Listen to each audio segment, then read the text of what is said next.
സ്വരം നന്നായിരിക്കുമ്പോൾ പാട്ട് നിർത്തുന്നതാണ് നല്ലത്.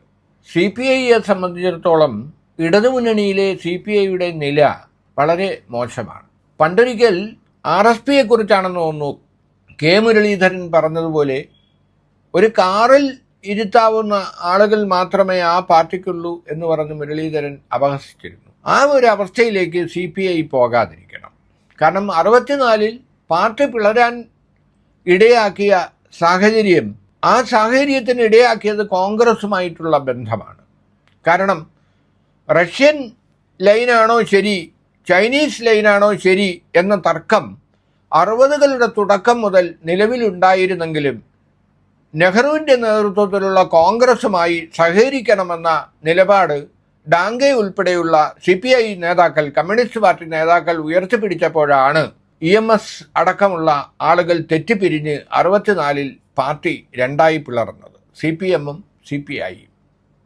അപ്പോൾ അന്ന് കോൺഗ്രസുമായി സഹകരിക്കുന്നത് ദേശീയ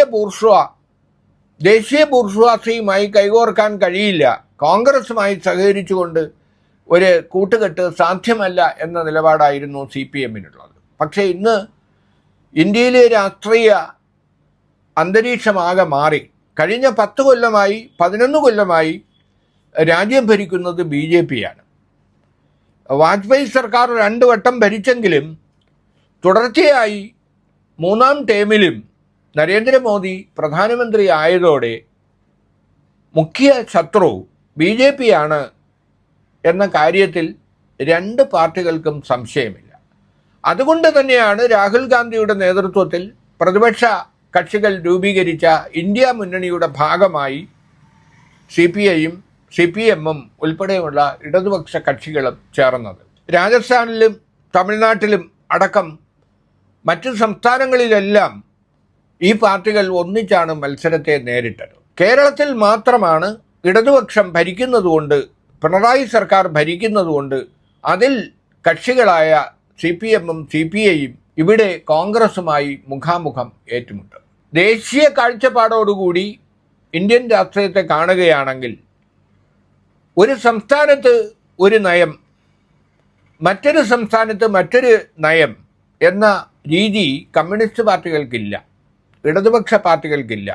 ഒരു ദേശീയ കാഴ്ചപ്പാടോടുകൂടി, സാർവദേശീയ കാഴ്ചപ്പാടോടുകൂടി ആണ് കമ്മ്യൂണിസ്റ്റ് പാർട്ടികൾ പ്രവർത്തിക്കുക. അങ്ങനെ നോക്കുമ്പോൾ വർത്തമാനകാല ഇന്ത്യൻ രാഷ്ട്രീയത്തിൽ കോൺഗ്രസുമായി സഹകരിച്ചുകൊണ്ട് BJP-ക്കെതിരെയുള്ള വിശാലമായ ഒരു ഐക്യം ഇന്ത്യ മുന്നണിയുടെ പിന്നിൽ അണിനിരക്കുക, അതാണ് രാഷ്ട്രീയമായ ശരി.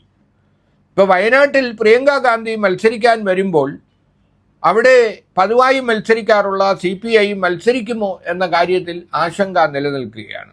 കഴിഞ്ഞ തെരഞ്ഞെടുപ്പിൽ മത്സരിച്ച CPI നേതാവ് ആനി രാജ ആ മത്സരം തെറ്റായിപ്പോയി, രാഹുൽ ഗാന്ധിക്കെതിരെ മത്സരിച്ചത് തെറ്റായിപ്പോയി എന്ന് പരസ്യമായി പറഞ്ഞു കഴിഞ്ഞു. അപ്പോൾ CPI പ്രിയങ്ക ഗാന്ധിക്കെതിരെ മത്സരരംഗത്ത് ഇറങ്ങുമോ എന്ന കാര്യം സംശയകരമാണ്. CPI അതിന് മുതിരില്ല എന്ന് വേണം കരുതാൻ.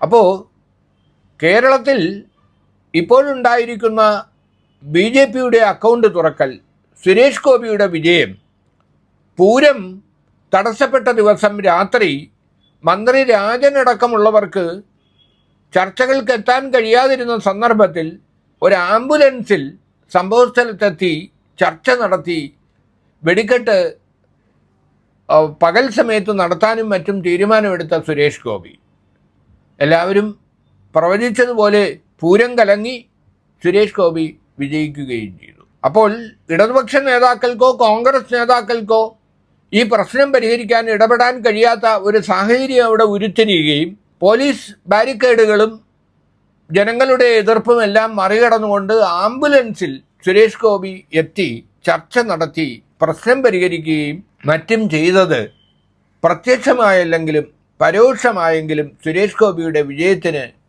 ഈ പൂരം കലക്കിയ വിഷയം വഴിവെച്ചു എന്നത് ഒരു യാഥാർത്ഥ്യമാണ്. ഇപ്പോൾ കഴിഞ്ഞ കുറേ ദിവസമായി ജനീകം പത്രം, കാമ്പിശ്ശേരി കരുണാകരനടക്കം പ്രഗത്ഭരായ പത്രാധിപന്മാർ ഉണ്ടായിരുന്ന ജനീകം, വൈക്കം ചന്ദ്രശേഖരൻ നായർ തുടങ്ങിയ പ്രഗത്ഭർ പത്രാധിപന്മാരായിരുന്ന ജനീകം 3 ദിവസമായി എഡിറ്റോറിയൽ എഴുതിക്കൊണ്ടിരിക്കുകയാണ്.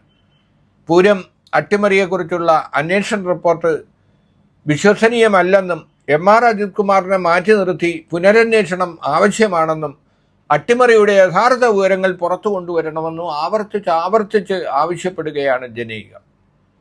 അപ്പം മുഖപ്രസംഗം എഴുതിയതുകൊണ്ട് കാര്യമില്ല, നിലപാടുകളിൽ ചങ്കൂറ്റത്തോടെ നിലപാടുകൾ തുറന്നു പറയാനുള്ള ആർജവമാണ് CPI കാണിക്കേണ്ടത് എന്നാണ് CPIയെ സ്നേഹിക്കുന്ന ആളുകൾ പറയുന്നത്.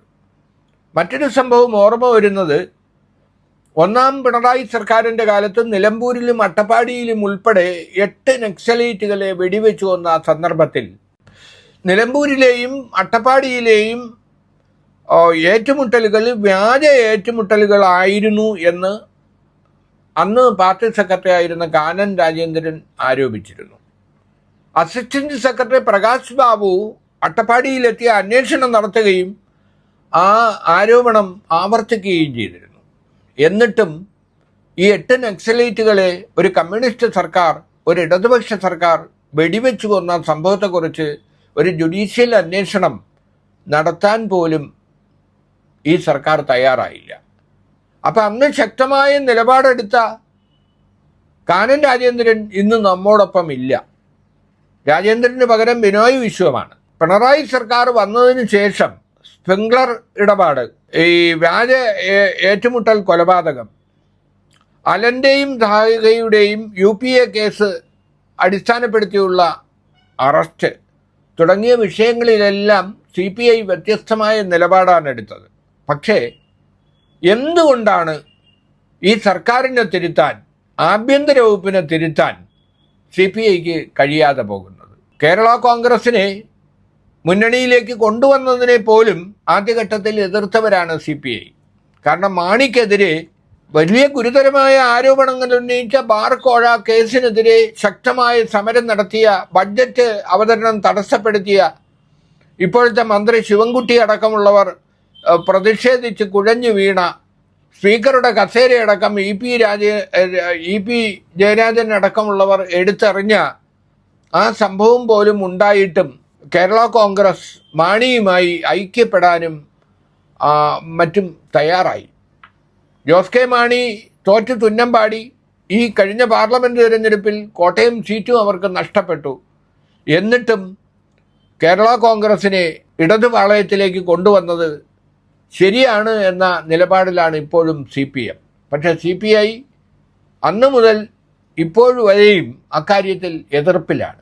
അപ്പോൾ പലപ്പോഴും വിയോജിപ്പുകൾ ഉണ്ടെങ്കിലും ഐക്യപ്പെട്ട് ഭരണത്തിൻ്റെ ശീതളഛായയിൽ മുന്നോട്ട് പോകുക എന്ന നിലപാടാണ് CPI സ്വീകരിക്കുന്നത്. ഇത് CPIക്ക് ശരിയായ നിലപാടുകൾ പറയാനുള്ള ഒരു അവസാനത്തെ അവസരമാണ് ഇപ്പോഴത്തെ പൂരം കലക്കിയ സംഭവവും BJPയുടെ സ്ഥാനാർത്ഥി സുരേഷ് ഗോപി ജയിച്ച സംഭവവും. മുൻമന്ത്രി സുനിൽകുമാറിനെ പരാജയപ്പെടുത്തിക്കൊണ്ടാണ് സുരേഷ് ഗോപി വിജയിച്ചത്. എന്നിട്ട് പോലും നിഷ്പക്ഷമായ ഒരു അന്വേഷണം, CPIക്ക് കൂടി വിശ്വാസത്തിലെടുക്കാൻ കഴിയുന്ന ഒരു അന്വേഷണം നടത്താൻ പോലും മുഖ്യമന്ത്രി തയ്യാറായിട്ടില്ല എന്നത് CPIയെ ഒരു കടുത്ത പ്രതിസന്ധിയിൽ തന്നെയാണ് എത്തിച്ചത്.